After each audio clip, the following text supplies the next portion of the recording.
Okay, so the original title of this video was called When Transformers Was Rebooted. And I had this whole segment at the start of it saying, hey, you're probably going to write a comment saying Transformers is rebooted all the time, this is nothing new, and then lead into my main topic.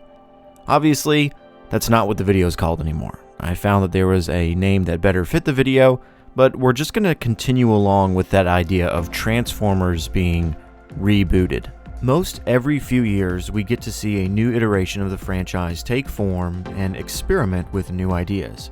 Generation 2, Beast Wars, the Cybertron trilogy, and so many more restarts of the franchise that allow creators to try new concepts both for the story and for the toy line. This is an aspect of the franchise that I have always loved, as while a centralized continuity can be fun, this approach allows for there to be no restrictions on what Transformers can be. There is a continuity for everyone. But at the same time, that also means that there is the burden of choice. In 2019, IDW Publishing rebooted their Transformers comic run after the finale of their nearly 13-year-long storyline. This continuity doesn't really have an official name like other shows or toy lines, but it's simply known as IDW 2019. If you want a great in-depth video summary on the series, then you should go watch Emperor Kumquat's video on the topic. They do an amazing job collecting the main story beats, as well as giving some impressions on the overall project. Now, the general consensus on this series after its finale was that it was a boring storyline that had no time to grow. IDW had lost the publishing rights to the Transformers franchise around 2022, and so they had to wrap up the comic rather quickly. And I do agree with most reviews that the series takes a bit too long to get going. It does spend an enormous amount of time setting up not only its characters, but Cybertron itself as a location and a culture. Now, I have always been fascinated by the idea of seeing what life looked like on Cybertron before the Civil War, and this series gives me that. However, it also fails to keep my attention at times. I'm not one to discount a piece of media for being slow. Slow can be good. Sometimes it's what we need in order to tell the right story, but boring is not acceptable, and the 2019 comic run sadly veers off in that direction quite often.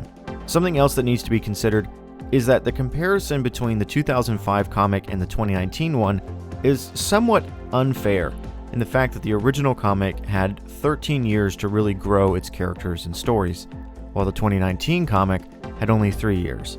Now, that does not excuse the shortcomings of the newer comic, but neither does that protect the longer-running storyline, as it had its fair share of bad choices too. But this video isn't a recap of the series. Plenty of great creators have already done that.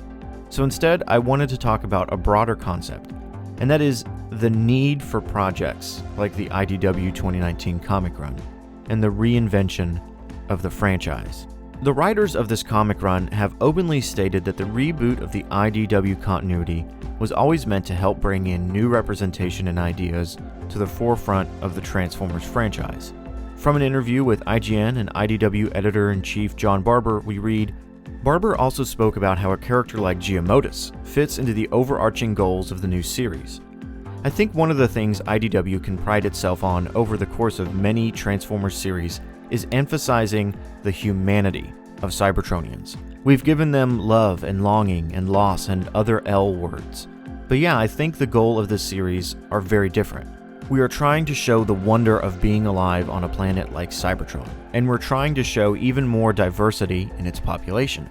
It's really easy to make the Transformers alien, and that can be fun, but it's important to make them human, so to speak, because that's how we relate to them. Now, many people criticize Barber's mention of making the Transformers human, the argument being that these are Cybertronians. Why would we ever want them to be like humans? Why give them concepts such as love, or even in the case of Giamottis, using him as a character who represents those who are neurodivergent? The people who make this argument, however, fail to realize that Transformers has always been human. At its core, this is because the franchise and its stories are created by humans. And so, like any franchise or piece of art in existence, artists will put themselves into their own creations. Optimus Prime is a giant robot, yes, But in Generation 1, he acts in a way that a human would. He has fears, he has dreams, he plays basketball, for crying out loud. The Transformers have always been written as characters with souls, just like us.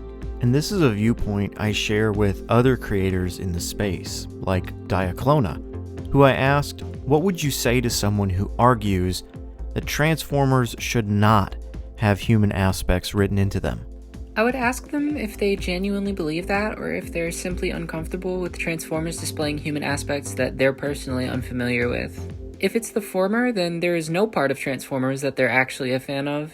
They've always been robots with human attributes as far back as the very first episode of G1. They've had desires, hopes, goals, wants, senses of humor. They are people as much as they're aliens. If they want a story where the robot characters don't have human aspects, then they're in the wrong fandom. And if it's the latter, then I would challenge them to look within themselves and maybe ask why unfamiliar has to equal uncomfortable for them. Why does every character in every piece of media need to conform to your idea of personhood?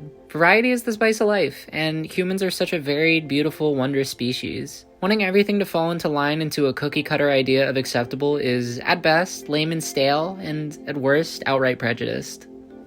Then we get to Giamottis. It's very important that I tell you that I have no experience when it comes to accurately depicting those who are neurodivergent, and so I cannot tell you with confidence if this character is done correctly. But what I can tell you is that representation does matter. It should never take precedent over great storytelling, but it can be used correctly to include different readers.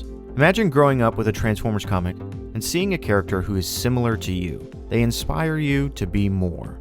Now again, whether or not Giamottis is done correctly, I can't tell you. But because we've already discussed the fact that the series suffers in many different ways, these larger issues also trickle down into the smaller details. There are many people who would say that Transformers should be kept neutral and not enter the world of representation.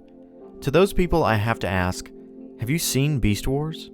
How about the Marvel Comics? As we said before, creators put themselves into their work. Yes, when Generation 1 aired on TV and we watched it, it was just simply robots fighting each other for silly reasons. But if you also want to argue that Transformers was never human, then please go watch the episode The Girl Who Loved Power Glide and explain to me what exactly is going on. I can't express enough. Representation is important, but should never outweigh good storytelling. A quick example for that first point is the comparison made between IDW 2005 Megatron and Earthspark Megatron. Both characters undergo a life-altering moment that leads them to abandon the Decepticon faction, but one is done a little bit better than the other.